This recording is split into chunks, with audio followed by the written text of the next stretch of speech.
তো এখানে হচ্ছে মহাপ্রসাদ দেওয়া হচ্ছে। তো এখানে বিভিন্ন রকম কুপনের প্রসাদ রয়েছে। হচ্ছে ভেতরে গরু রাখা আছে, তোমরা চাইলে গরুকে কিছু খাওয়াতে পারো, গরু সেবা করতে পারো।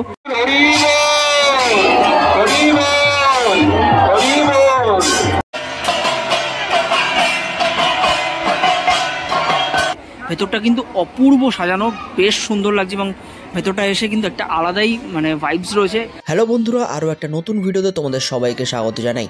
রথযাত্রা উপলক্ষে শুরু হয়ে গেল কলকাতা ইস্কন মন্দিরের 54তম রথের মেলা। কোথায় হচ্ছে এই মেলা, কি কি থাকছে আর কতদিনই বা চলছে, সমস্ত কিছুই জানাবো আজকের এই ভিডিওতে। তার জন্য ভিডিওটাকে কিন্তু স্কিপ করা যাবে না। আর ভিডিওটি ভালো লেগে থাকলে অবশ্যই একটা লাইক করে দিও, শেয়ার করে দিও আর সাবস্ক্রাইবটা করে দিও। চলো আজকে ভিডিও শুরু করা যাক। আচ্ছা, ভেতরে যাবো তার আগে তোমাদের অ্যাড্রেসটা বলে দিই, তোমরা আসবে কিভাবে। তো এই মেলাটা চলছে কিন্তু যে ব্রিগেডের যে প্যারেড গ্রাউন্ড, তো সেই প্যারেড গ্রাউন্ডেই হচ্ছে। আর সামনে নিয়ারেস্ট লোকেশন মেট্রো হিসাবে হচ্ছে পার্ক স্ট্রিট, মানে রাস্তার ওপারেই পড়বে park street. Park street metro থেকে নেবে, ক্রস করে সোজা হেডে আসলে কিন্তু তোমরা বাঁ হাতে পেয়ে যাবে এই মেন গেট মেলা ঢোকার জন্য। তো চলো এখন ভেতরের দিকে যাই, দেখি কি কি বলছে। তো আজকে যেহেতু রথ, এই মেলাতে কিন্তু ভালোই ভিড় রয়েছে, প্রচুর লোক আছে এবং এখানে বহু দূর দূর থেকে লোক আসে। ইস্কনের বিভিন্ন জায়গা থেকে কিন্তু লোক এই মেলাতে আসে আর প্রচুর ভিড় কিন্তু তোমরা মেলাতে আসলে দেখতে পাবে। প্রথম দিনই প্রচুর ভিড়। মেলায় প্রবেশ করার সাথে সাথে কিন্তু তোমরা দুপাশে এরকম প্রচুর কাউন্টার পাবে। বাদিকে যেমন দেখো আমাদের মায়াপুর ইস্কনে যে গোবিন্দ দাস রেস্টুরেন্ট আছে তার একটা কাউন্টার রয়েছে এখানে, এবং ডান দিকে একটা শপিংয়ের জন্য কাউন্টার রয়েছে। ভেতরে বিভিন্ন মার্চেন্ডাইজের যে প্রিন্টেড শার্ট টি শার্ট যেগুলো পাওয়া যায়, আরও বিভিন্ন জিনিস রয়েছে। তোমরা এখান থেকে এসে দেখো ভেতরে এগুলো কেনাকাটি করতে পারো। এখানে এই একটা কাউন্টার, এবং আগে এই বাঁদিকে রয়েছে দেখো আরও বিভিন্ন রকম কাউন্টার। গেট থেকে ঢুকে তোমরা ডান দিকে দেখতে পারো একটা কাউন্টার রয়েছে। তো এখানে হচ্ছে মহাপ্রসাদ দেওয়া হচ্ছে। তো এখানে বিভিন্ন রকম কুপনের প্রসাদ রয়েছে, 50 টাকা রয়েছে, 100 টাকা রয়েছে।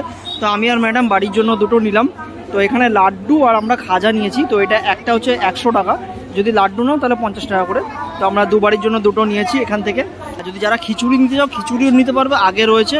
তো সেটা 200 টাকা করে মালসা মতো রয়েছে। এই দিয়েও এই যে উনি নিয়ে আসছেন দেখো হাতে করে। তো এরকম খিচুড়ি তোমরা 200 টাকা দিয়ে নিতে পারবে। তো তোমরা আসলে এখান থেকে কিন্তু মহাপ্রসাদ নিতে পারো, একটা কাউন্টার রয়েছে। তারপর আস্তে আস্তে চলো মেলা আগের দিকে এগাবো, এগিয়ে দেখি কি কি। এখানে রয়েছে দেখো গো পূজা, মানে গো সেবা, মানে আমাদের যে গরু আছে গরুদের চাইলে তোমরা সেবা করতে পারো। তো ভেতরে গরু রয়েছে, আমি দেখাচ্ছি গিয়ে। তো ভেতরে জুতো খুলে কিন্তু প্রবেশ করতে হবে তোমাদের। তো এই হচ্ছে ভেতরে গরু রাখা আছে, তোমরা চাইলে গরুকে কিছু খাওয়াতে পারো, গরু সেবা করতে পারো। মানে এটা গরুকে সেবা করা খুবই পুণ্যের কাজ। দেখো রয়েছে, আরও রয়েছে, তবে আজকে আনা হয়েছে। একটার দিকে নজর গেছে। তোমরা খাওয়াতে পারো গরুকে, তো রয়েছে। তো এদিকে দেখো গরুকে আদরও করতে পারো।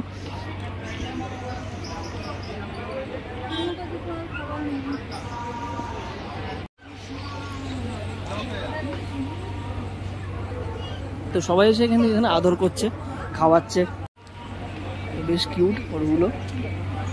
দেখো গলায় ঘন্টিও বাঁধা আছে সবার, আর বেশ কিউট, ভালো লাগছে। সবাই বেশ দেখো মুখ বার করে রয়েছে।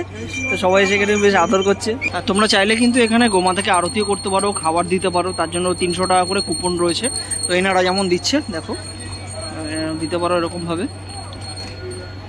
আর এইটা হলো ময়দানের সেই প্যারেড গ্রাউন্ড। এই গ্রাউন্ডের চারিদিক জুড়েই কিন্তু এই মেলাটা বসে, এবং দুপাশে কিন্তু চারিদিক দিয়ে বিভিন্ন রকম কাউন্টার, বিভিন্ন রকম বসার জায়গা কিন্তু ব্যবস্থা করা হয়েছে। বৃষ্টির জন্য মাঠে প্রচণ্ড কাদা থাকার কারণে এই সাইড থেকে এরকম বেদি করে রাস্তা করা হয়েছে, যেখান থেকে সবাই আস্তে আস্তে প্রবেশ করছে।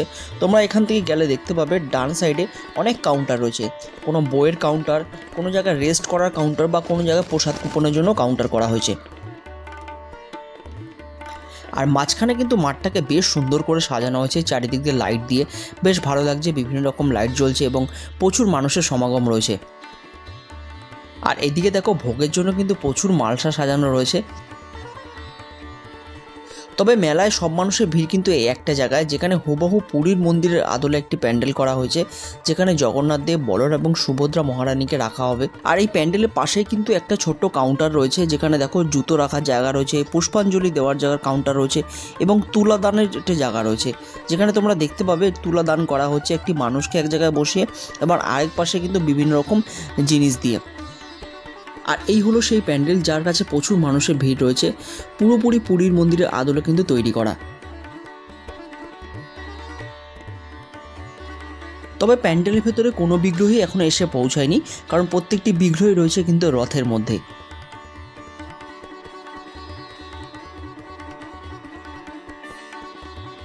আর এই হলো কলকাতা ইসকন মন্দিরের রথ। 3টি রথে কিন্তু মাঠের মাঝখানে রাখা রয়েছে।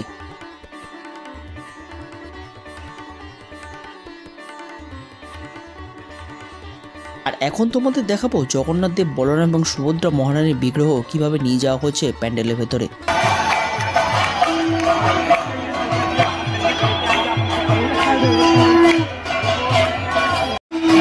যারা ব্রাহ্মণ দীক্ষিত আছেন তারা ঠাকুরকে এগিয়ে নিয়ে যান।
আপনারা কিভাবে হবে বলেন? সবাই তো বাচ্চা হয়ে যাবে না?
जगत माता सुभद्रा महारानी की।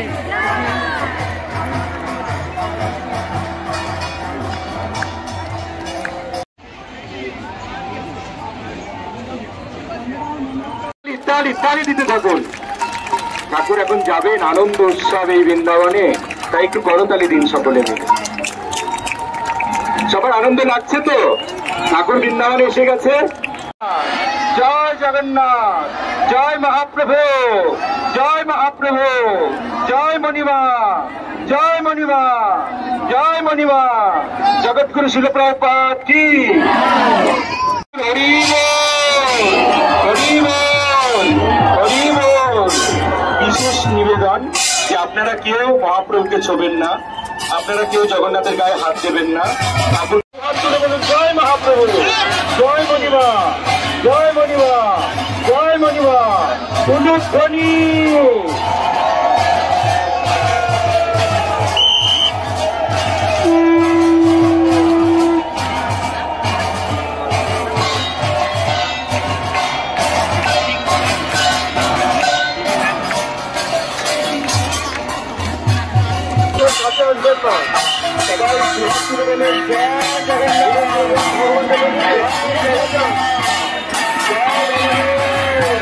সবাই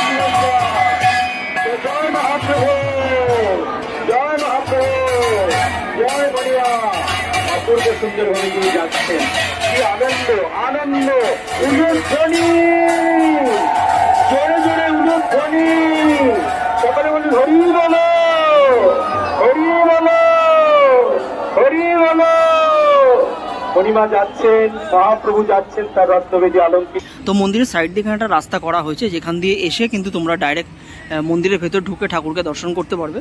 তার জন্য জুতো কিন্তু নিজ দায়িত্বে তোমাদেরকে এখানে খুলে রাখতে হবে। তো আমরা জুতো খুললাম, খুলে আমরাও এই সাইড দিয়ে ঠাকুর দর্শন করতে যাচ্ছি। এটা অজস্র ভিড়, সেখান থেকে তো ঠাকুরকে দেখানোই যাচ্ছে না প্রপার। তাই আমি ভাবলাম এই রাস্তাটা কিসের, তখন দেখি এটাও মন্দিরের দিকে সোজা যাচ্ছে। তো আমি আর ম্যাডাম এখন যাচ্ছি ঠাকুর দর্শন করতে। তো এই হচ্ছে জগন্নাথ দেবের মন্দির, যেটা সাজানো হয়েছে পুরীর মন্দিরের আদলে। ভেতরটা কিন্তু অপূর্ব সাজানো, বেশ সুন্দর লাগছে এবং ভেতরটা এসে কিন্তু একটা আলাদাই মানে ভাইবস রয়েছে, এটা খুব ভালো লাগছে। ওপরে ঝাড়বাতিটা দেখো, খুব বড় একটা ঝাড়বাতি কিন্তু লাগানো হয়েছে, প্রত্যেক বাড়ি বড় হয়। আর সাইডে বেশ এরকম খোপ খোপ করে কিন্তু জানলার মতো করেছে। আবার এদিকে যদি দেখাই, জগন্নাথ দেব, বলরাম, সুভদ্রা এরকম একটা মূর্তি মতো করা হয়েছে, অপূর্ব সুন্দর লাগছে। কালার কম্বিনেশনটা খুব সুন্দর করেছে, তাই তো বলো? দারুণ, খুব ভালো লাগছে। আর সামনে যদি দেখাই, সামনে তোমরা ভিডিওতে দেখতে পারবে যেখানে জগন্নাথ দেবকে রাখা হয়েছে এই মুহূর্তে, জগন্নাথ দেব সুভদ্রা দেবকে যেটা রথের থেকে তোমরা এনে দেখলে, রথের থেকে এনে রাখা হলো, এই জায়গাতেই কিন্তু রাখা হয়েছে। এবং যে জায়গাটায় রাখা হয়েছে সেটাও কিন্তু অপূর্ব সুন্দরভাবে সাজানো হয়েছে। ওপরে দেখো 3টে ঝাড়বাতি লাগানো এবং পিছনে যে গ্রিন কালারের একটা ব্যাকগ্রাউন্ড দেওয়া, তার মধ্যে অপূর্ব লাগছে। ঠাকুরগুলোকে এখানে রাখা রয়েছে দেখো। আর প্রচণ্ড মানুষের ভিড়, কিন্তু প্রচুর মানুষ রয়েছে, বাইরেও প্রচুর মানুষ আর ভেতরেও প্রচুর মানুষ। তবে বাইরে থেকে যতটা দেখে ভালো লাগছিল, ভেতরে এসে কিন্তু আরও ভালো লাগছে।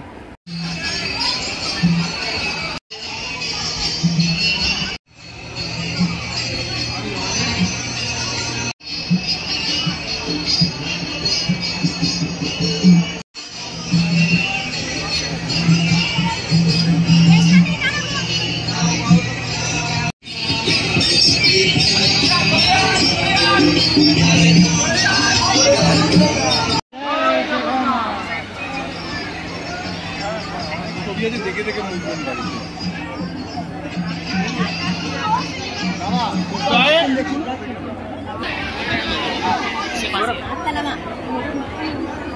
তো এবার সামনে দিয়ে দেখাচ্ছি তোমাদের জগন্নাথ দেবের মূর্তি। দেখো অপূর্ব সুন্দর কিন্তু সাজানো হয়েছে, খুব মিষ্টি লাগছে দেখতে। এখন পুজো হচ্ছে, তো লাল কাপড় দিয়ে ঢাকা রয়েছে।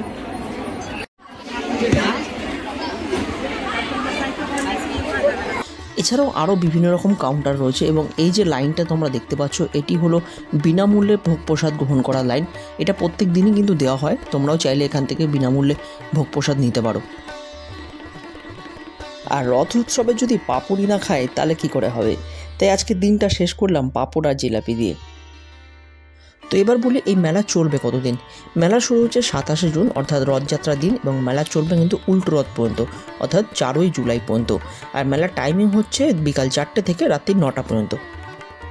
তো ভিডিওটি কেমন লাগলো অবশ্যই কিন্তু আমাদের জানাতে ভুলো না। ভিডিওটি ভালো লেগে থাকলে একটা লাইক করে দিও, শেয়ার করে দিও সবার সাথে এবং সাবস্ক্রাইবটা করে দিও। তাহলে চলো দেখা হচ্ছে নতুন আরেকটা কোনো ভালো ভিডিও নিয়ে। ততক্ষণ সবাই সুস্থ থেকো, ভালো থেকো আর মুখের হাসি বজায় রেখো।